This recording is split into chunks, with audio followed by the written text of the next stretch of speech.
Hi, I'm Krista Johnson. This is Brat. We're going to do a bridling demonstration. First, I'm going to start out with just some things to prepare for bridling. It's very important that they know how to put their head down. There's a couple of different things that I do to prepare them for that.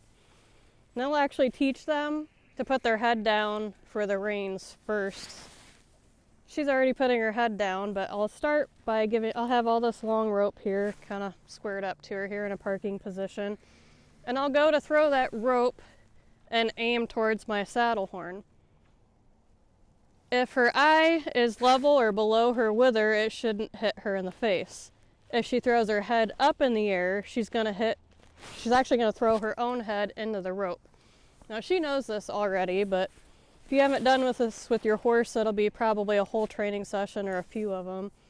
But say she did throw her head up in the air, she'll probably end up hitting herself right about there, but she's doing the right thing, so I'm not going to keep bonking her in the face. It's not going to hurt her, it's just more annoying if anything, but she's got her head pretty level there, so teaching her to get used to throwing the reins over and dropping her head for that. There's another way I teach them to lower their head using herding pressure. It's also one of the 5 boundaries. It's the 5th one that I like to teach. She happened to put her head up. I'm just going to tap kind of there between her ears near her poll until she lowers her head. And I can keep setting that boundary that I was initially setting.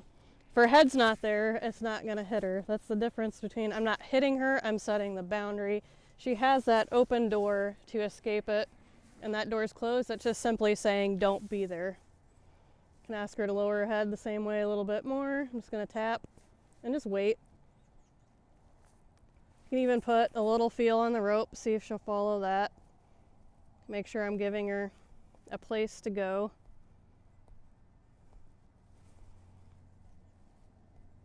She's not lowering her head, so I'm just going to wait until she tries a different answer besides just ignoring it.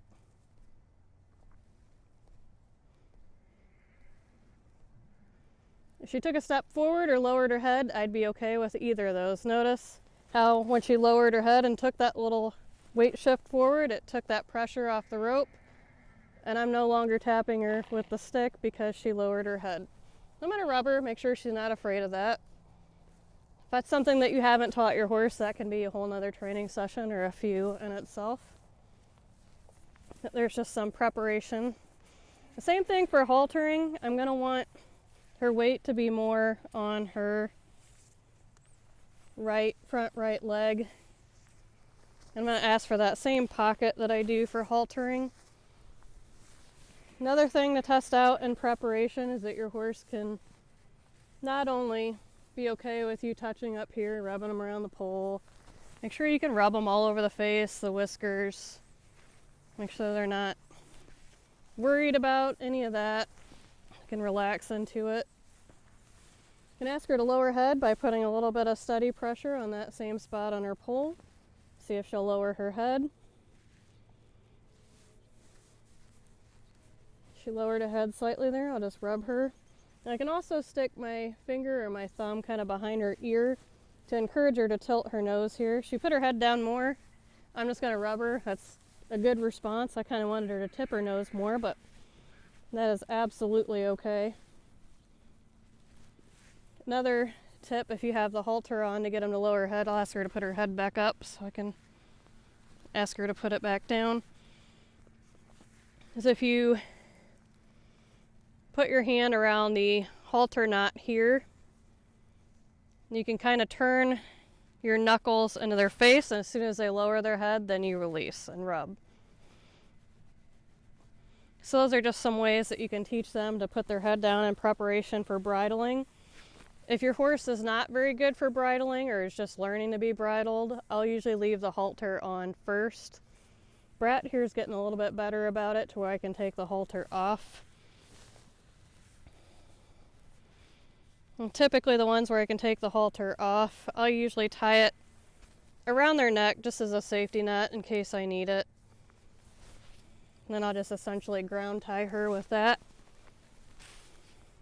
And I'll start by taking my reins and my Makati She's got her head nice and low for me, so I don't have to ask her to lower her head any more than that. She's right at a great height for me. I start by putting the reins on the Makati, just hang them over her head. I'm gonna see if she'll tilt her nose just like that a little bit towards me. I actually want her to stick her nose in the bridle first, but I'll actually pull the bit and chin strap kind of behind her chin at first until I get myself situated here. Kind of start off by having my hand up here. I actually want to pull the right side kind of over her eye already. And then I can come lean down. I'm going to try to keep the chin strap out of the way. I'm going to hold the bit out in front of her mouth here. If I need to tickle her tongue a little bit, I'll do that just to get her to open her mouth. And I'll wait for her. She kind of popped her head up a little bit, but I asked her with my hand to put it back down. She did. So this is another important tip here. I'm going to push her right ear into the head stall first on that right side, and then the left ear in there. This is a little bit tight for her. I'm going to loosen up just a bit.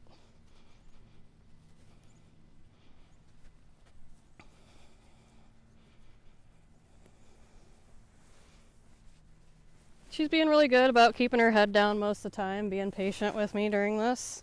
We worked on this quite a bit. We had to do a lot of those head down exercises and lots of different training sessions until we worked through this. See if I can fix her brow band there. Everything looks good there. I'll tie her up our throat latch. Just another tip as far as with the snaffle bit.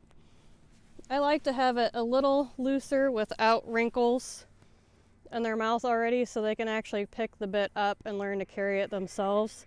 You don't want it so loose that it's, way down in their mouth. But I prefer on the snaffle bit to not have wrinkles on the mouth, because that's already putting pressure on their lips that they have to ignore.